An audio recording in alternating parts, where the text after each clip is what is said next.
শুভ সকাল আমার প্রিয় বন্ধুরা, আশা করছি তোমরা যে যেখানে আছো সবাই ভালো আছো, সুস্থ আছো। নদিয়ার ছোট্ট একটি গ্রাম থেকে আমি মালতী তোমাদের সবাইকে জানাই আমার ব্লগ চ্যানেলে অনেক অনেক স্বাগত ও অনেক অনেক ভালোবাসা।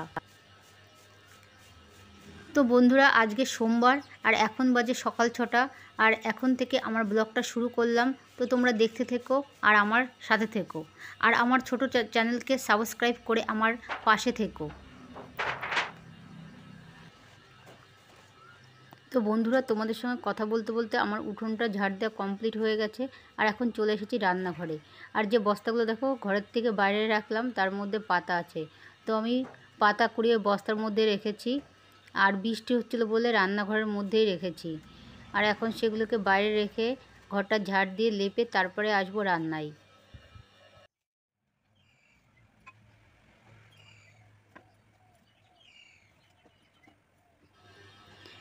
আর প্রথমে দেখো ডাল সিদ্ধ করতে বসিয়েছি, তারপরে ভাত করব। আর একটু রসুন ছাড়িয়ে ফেলছি। কালকে একটু কচুর ডেকো সিদ্ধ করে রেখেছিলাম, আর তাতেই রসুনটা ফোড়ন দেব।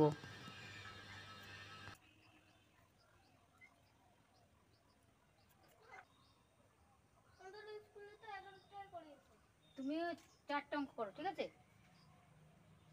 3টে করো, ঠিক আছে? না দেখে করবে, হ্যাঁ বাবা, মন থাকে তো থাকে না। প্রথমে আটে বসবে, হ্যাঁ ওই এমন করে, ঠিক আছে? ওই পাতিয়ে বুঝে বুঝে করবে, ঠিক আছে বাবা? 3টে করব, হ্যাঁ 3টে করো, যাও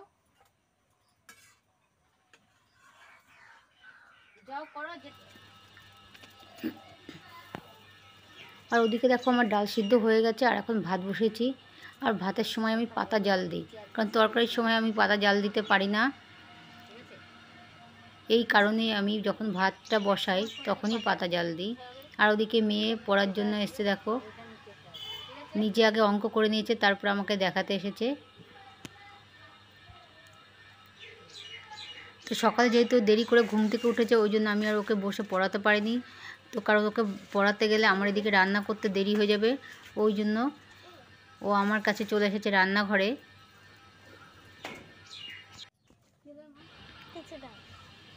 আর এবার দেখো বন্ধুরা, বুম্বা একটা ম্যাজিক দেখাচ্ছে, তো তোমরা দেখো ওর ম্যাজিকটা।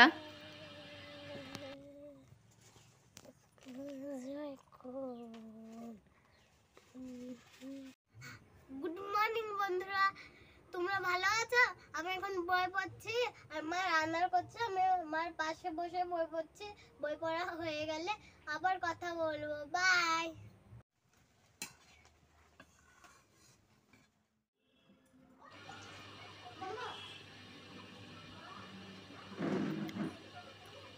তো আজকে ওদের স্কুল ছুটি, ওই জন্য সকালের আর দুপুরের রান্নাটা একবারেই করে নিয়েছি।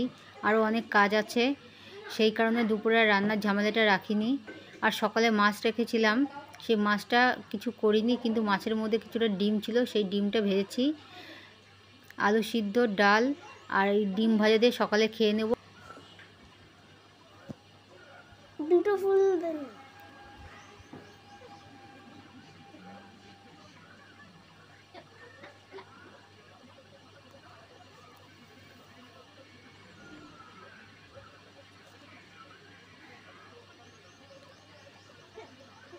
তো বন্ধুরা দেখো, বাবু আর বুম্বাকে ভাত মাখিয়ে দিয়ে এবার নিজে খেতে বসেছি। তো বুম্বা তাও মাঝে মধ্যে দু এক সময় নিজে মেখে খায়, কিন্তু বাবু কোনো সময় নিজে মেখে খেতে চায় না, কারণ যতক্ষণ না ওকে ভাত মাখিয়ে দেবো ততক্ষণ ও খাবে না, বসেই থাকবে।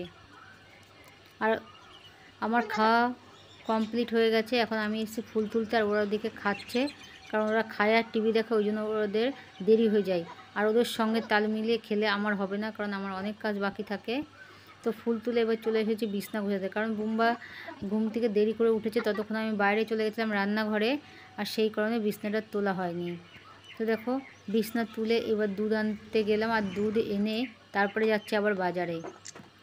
আর বাজার থেকে এসে দেখো ঘরটা মুছে নিচ্ছি তাড়াহুড়ো করে। তো আমাকে আবার যেতে হবে বাবুকে নিয়ে ডাক্তারের কাছে।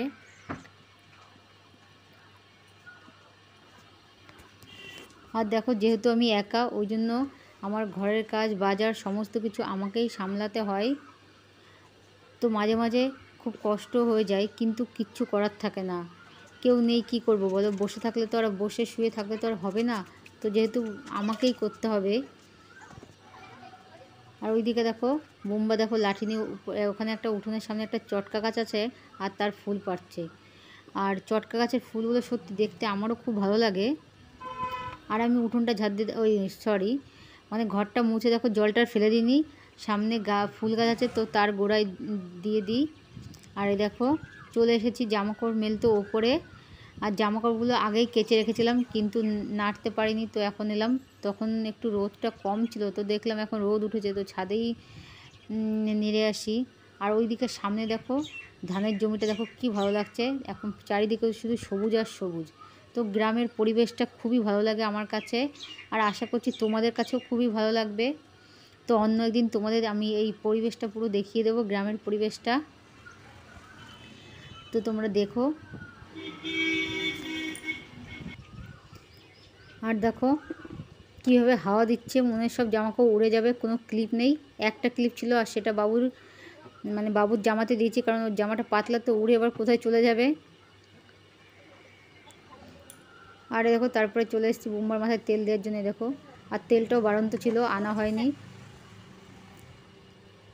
আর এই দেখো সকালে মাছ রেখেছিলাম, তো মাছটা ধোয়ার টাইম পাইনি, শুধু ডিমগুলো ধুয়ে সকালবেলা ভেজেছিলাম। আর এখন সেটা ধুয়ে নিচ্ছি। তো দেখো মাছটা ধোয়ার পরে আবার বাবুকে নিয়ে যাচ্ছি ডাক্তার কাছে।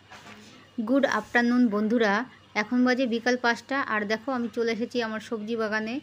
তো সবজি বাগানে সবজি তো কিছুই নেই এখন, কয়েকটা বেগুন গাছ আছে আর কতগুলো লঙ্কা গাছ আছে। আর দেখো এখানে প্রচণ্ড ঘাস হয়েছিল, সেগুলো এক দিন করে পরিষ্কার করেছি, কারণ একদিনে পারি না আমি, ওই জন্য আজকে একটু কালকে একটু করে দেখো পরিষ্কার করেছি।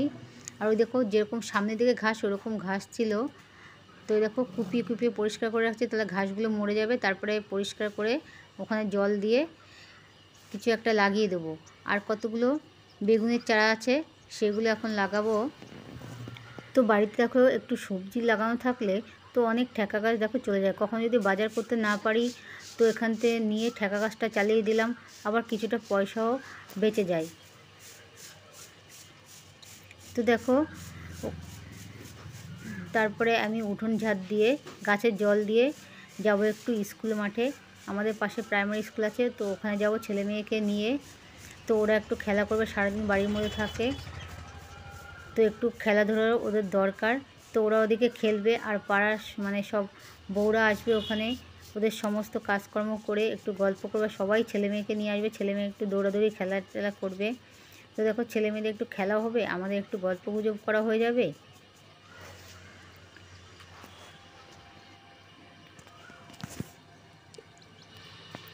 আর আমার পেছন দিকে সূর্যটাকে দেখো বন্ধুরা কি ভালো লাগছে। আর এখানে এক এক দিন এক এক রকম দৃশ্য দেখা যায়, তো তোমাদের তো সব দিন দেখাতে পারি না। তো দেখো খুবই ভালো লাগছে আমার কাছে।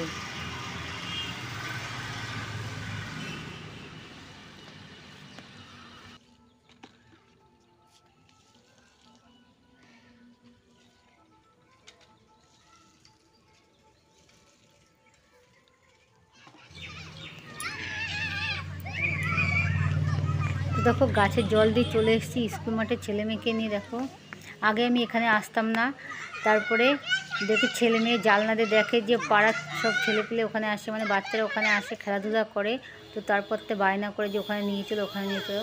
আর আমি ভাবলাম যে ওদের একটু খেলাধুলা করার দরকার, কারণ সারাদিন ঘরের মধ্যে আটকে থাকে।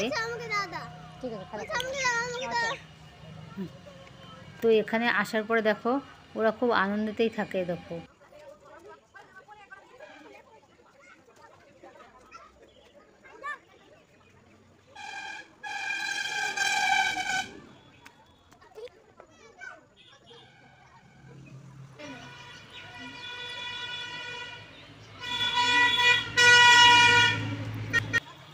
তো বন্ধুরা দেখো সারাদিন ঘরে বাইরে কাজকর্ম করে ছেলে মেয়েকে নিয়ে ছোটাছুটি করে শরীরটা খুব মানে ক্লান্তি হয়ে যায়, কখনো মাঝে সাঝে শরীরটা খারাপও লাগে, কিন্তু কিছু করার থাকে না। হাজার কষ্ট করেও সংসারটাকে আমি এভাবেই দেখো আগলে রাখার চেষ্টা করি।